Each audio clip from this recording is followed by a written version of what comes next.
बिस्मिल्लाहिर्रहमानिर्रहीम अस्सलाम वालेकुम जनाब। स्टोरी मैंने एक ही शेयर करनी है और स्टोरी वही है तहरीक अदम एतमाद या तहरीक अदम एतमाद से जुड़े हुए वाक़यात। यही आजकल, इसके अलावा कोई है ही नहीं। नवाज़ शरीफ साहब की मौलाना फजल रहमान साहब से 2 दिनों में दूसरी मरतबा कॉल, मतलब वो टेलीफोन कॉल। तो ये मामला तो बहुत ही गर्म है ना, इस तरह से मामूली बात थोड़ी है। इससे पहले यानी कि आप यूँ समझ लें कि एक सहाफ़ी का, तजिया कार का तो दिमाग चकरा जाता है। शहबाज शरीफ साहब की मौलाना साहब से मुलाकात या कॉल, मौलाना साहब की जरदारी साहब से, जरदारी साहब की शहबाज शरीफ साहब से। अब कल से 2 दिनों से दो मरतबा, यानी पिछले 2 दिन, आज और कल परसों, यानी यूँ समझ लें कि 2 दिनों में 2 मरतबा नवाज़ शरीफ साहब और मौलाना फजल रहमान साहब की रब्ता हुआ है टेलीफोन पर। और इस रब्ते में बहुत कुछ तय पाया है। फिनिशिंग टचेस इसमें जो लोग कह रहे हैं ना अदम एतमाद नहीं आएगी, वो उनको लग पता जाएगा कि अदम एतमाद कैसे आएगी, या तहरीक एतमाद का वोट लेने पर कैसे मजबूर किया जाएगा। ये कौन कौन से बहुत ही धमाकेदार किस्म की आपको न्यूज़ देने वालों। लेकिन मुझे मालूम है आपको होगा इंतज़ार उस थंबनेल की ख़बर का कि एक वज़ीर साहब, वफाकी वज़ीर साहब ने कप्तान की गुफ्तगू रिकॉर्ड की और फिर वो कहाँ भेज दी, बड़े घर। फिर क्या हुआ ये तो बताता हूँ ना मैं आपको, इसकी तो मैं आपको तफसील बताता हूँ। लेकिन अब बात ये है कि जहाँ तक इस चीज़ का ताल्लुक़ है कि जी नहीं आएगी, मैं, आप यकीन कीजिए कि जो रिपोर्टें मिल रही हैं ना इस वक्त कप्तान को उस एजेंसी से, कि जो एजेंसी कप्तान को मुसलसल रिपोर्ट्स दे रही हैं, जो जिस एजेंसी पर अब कप्तान का सारा दारो मदार और इन्हिसार है, वो रिपोर्टें इतनी ख़तरनाक हैं।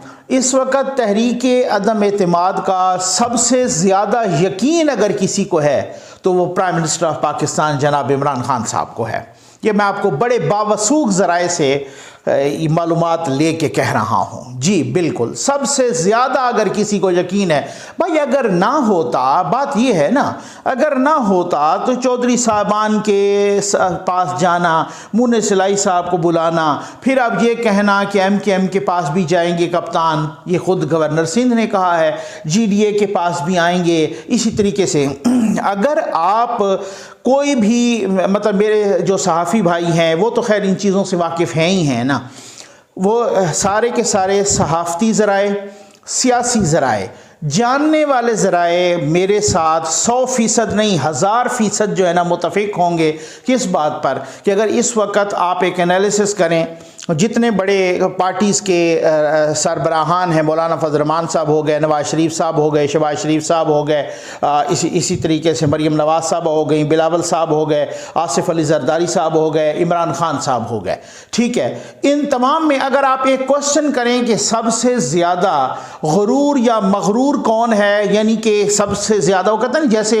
हारून रशीद साहब की लैंग्वेज में कह दें तमकनत किस में है, या और किस तरीके से वो आप उसको कोई लफ्ज़ भी कह दें, किस तरीके से आप कुछ लोग कहेंगे कि सरिया है गर्दन में, किस में।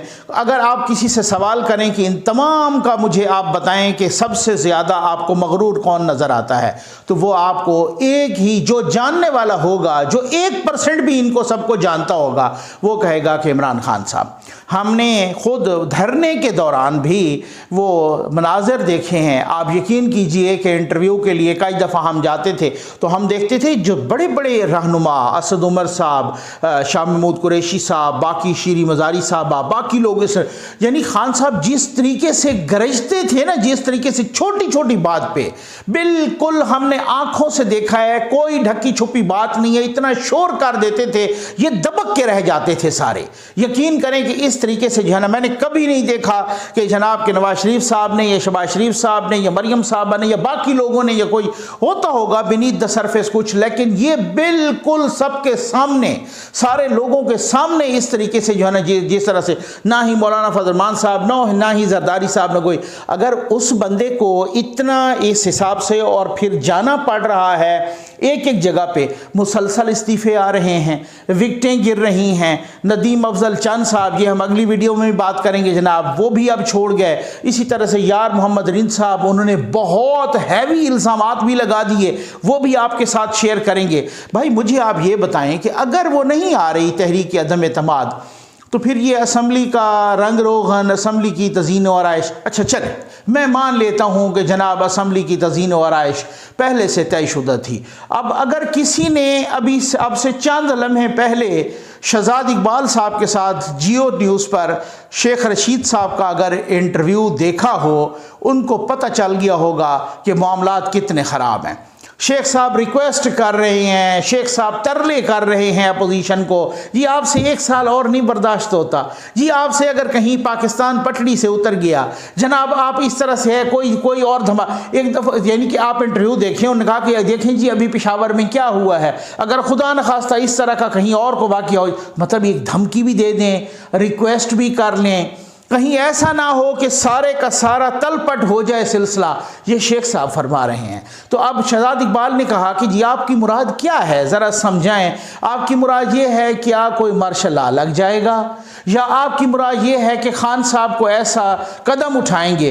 तो वो साहब फरमा रहे हैं कि नहीं नहीं, खान साहब इतने बच्चे नहीं हैं, इतने चूचे नहीं हैं कि वो ऐसी बात करेंगे। तो फिर क्या कहते हैं कि आप, उन्होंने पूछा कि फिर आप क्या मुराद है कि मार्शल लॉ लगेगा? उन्होंने कहा नहीं नहीं नहीं, इदारे बड़े माशाअल्लाह बड़े फ़हम फरासत वाले हैं, बड़ी ये भाई इदारे भी जब फ़हम फरासत वाले हैं, मार्शल लॉ भी नहीं लगना, खान साहब ने कोई ऐसा कदम भी नहीं उठाना, कोई एडवेंचर भी नहीं करना, कोई ख़तरनाक किसी किस्म की कोई बात नहीं करनी, तो फिर आप क्यों इतना तरले कर रहे हैं और धमकियां दे रहे हैं और डरा रहे हैं और ये सारा कुछ कर रहे हैं? तो फिर कोई खुल के तो बताएं ना कि क्या कर लेंगे, क्या धमकी दे रहे हैं, क्या सूरत हाल, डरा क्या रहे हैं, क्या गीदड़ भभकियां दे रहे हैं? आपकी अपनी गीदड़ भभकियों की आप एक्सप्लेनेशन भी नहीं दे पा रहे, आप इंटरप्रिटेशन भी नहीं दे पा रहे।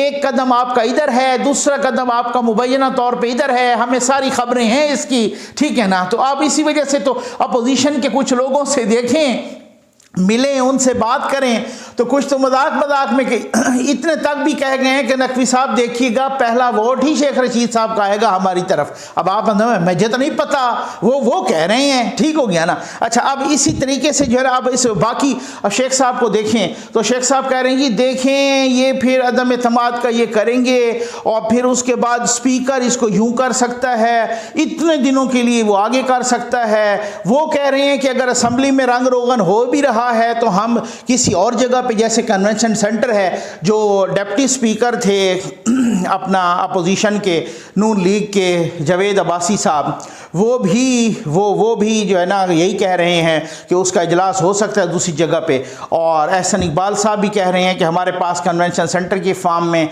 एक बहुत ही अच्छी जगह है, और वो कह रहे हैं माजी की ऐसी मिसालें भी हैं और इसकी प्रोविजन भी है। और शेख साहब कह रहे हैं कि जनाब नहीं, वो तो स्पीकर यूं लंबा कर सकते हैं और उसको यूं लंबा कर सकते हैं, तो ये तो जनाब देखें कि OIC का आ रहा है और फलां हो रहा है। तो भाई अगर नंबर पूरे नहीं है अपोजिशन के, तो आपको डर काहे का? आपको क्यों डर है इस बात का कि भाई वो अब हुकूमत तो ये कर सकती है, स्पीकर ज़रा ये इधर कर देगा, वो उधर कर देगा, बहुत बम्बास्टिक खबरें देंगे भाई आपको इंशाअल्लाह इससे अगली वीडियो में भी। अब आ जाएं इस बात पर कि मैंने कहा था ना कि भाई वो कौन से वज़ीर बातदबीर हैं, वफाकी वज़ीर बातदबीर हैं। एक वफाकी वज़ीर बातदबीर हैं, बहुत बड़ी खबर ज़फ़र नकवी के हाथ अल्हम्दुलिल्लाह लगी है। सोर्स तो अब देखिए ना, सोर्स जितना कुछ इजाज़त देता है हम उतना कुछ ही बता देते हैं। उन्होंने कहा कि प्राइम मिनिस्टर जनाब इमरान खान साहब मुबैना तौर पर किसी अहम शख्सियत के बारे में फ़ोन पर बात कर रहे थे। खैर उन्होंने तो मुझे जो कहा, उन्होंने कहा मुबैना तौर पर कोई गालियां दे रहे थे, ठीक हो गया ना? मैंने कहा अच्छा चलो मैं मुबैना तौर पे कह देता हूँ, तो क्योंकि मुझे तो नहीं पता। तो खैर उन्होंने तो खैर ये कहा, और वो किसी एक अहम वज़ीर बातदबीर जो ये गाड़ी में बैठे हुए थे, और अहम वज़ीर बातदबीर ने वो गुफ्तगू रिकॉर्ड कर ली, और वो गुफ्तगू रिकॉर्ड करके उसके बाद उस अहम वफाकी वज़ीर बातदबीर ने वो गुफ्तगू भेज दी बड़े घर। उस बड़े घर ने क्या किया, वही गुफ्तगू दोबारा प्राइम मिनिस्टर साहब को भेज दी। अब तो लग गया पता कि किसने रिकॉर्ड की थी और वो गुफ्तगू, और कौन से वो अहम वज़ीर साहब थे और कौन से मेरे साथ गाड़ी में बैठे हुए थे। लेकिन आप देखें तो सही मुबैना बेबसी, उसके बावजूद भी कुछ नहीं कर पाए।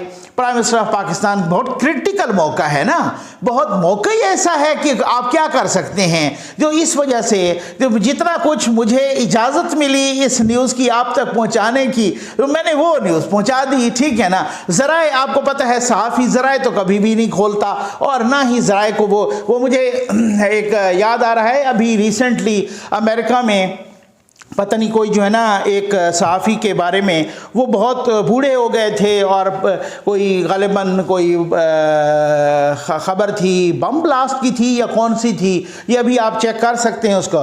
तो वो अदालत में पेश हुए और उनको कहा गया कि जी आप वो ज़राए बताएं। उन्होंने कहा जी नहीं, मैं ज़राए तो नहीं बताऊंगा, ठीक है ना, मैं ज़रिया नहीं बताऊंगा, क्योंकि सहाफ़ी ज़रिया नहीं बताता होता, उसको तहफ़्फ़ुज़ हासिल है। तो बात ये है कि मैंने आपको कहा ये मैं आम तौर पर इस तरह का बंदा नहीं हूँ, मैंने कभी भी नहीं अपने किसी भी वीडियोस में आप देखने, बहुत ही सेंसिटिव मामला होता है। इस वजह से अल्लाह को हाजिर नाजिर जान के कहता हूं कि ये खबर मुझे किसी बहुत ही मोतबर जरिए से मिली है, ना ही तो ये शुरली है और ना ही कोई गैर मोतबर जरिया है, बहुत ही मोतबर जरिया है जहां तक खबर की देने की। और मैं आमतौर पर पूछता हूं, मैं कहता हूं मैं किस हद तक इसको अपने वीलॉग में, क्योंकि सहाफ़ी जो होता है ना भाई, वो एक्सक्लूसिव किसी खबर का भूखा होता है, चाहे वो तजियाकार हो, रिपोर्टर हो, एंकर हो, कोई भी हो, राइटर हो, ठीक है ना, वो अपना इस चीज़ का बड़ा उसको भूख होती है। तो इस वजह से तो बात ये है कि अब हालात बहुत किसी नाज पे पहुंच रहे हैं,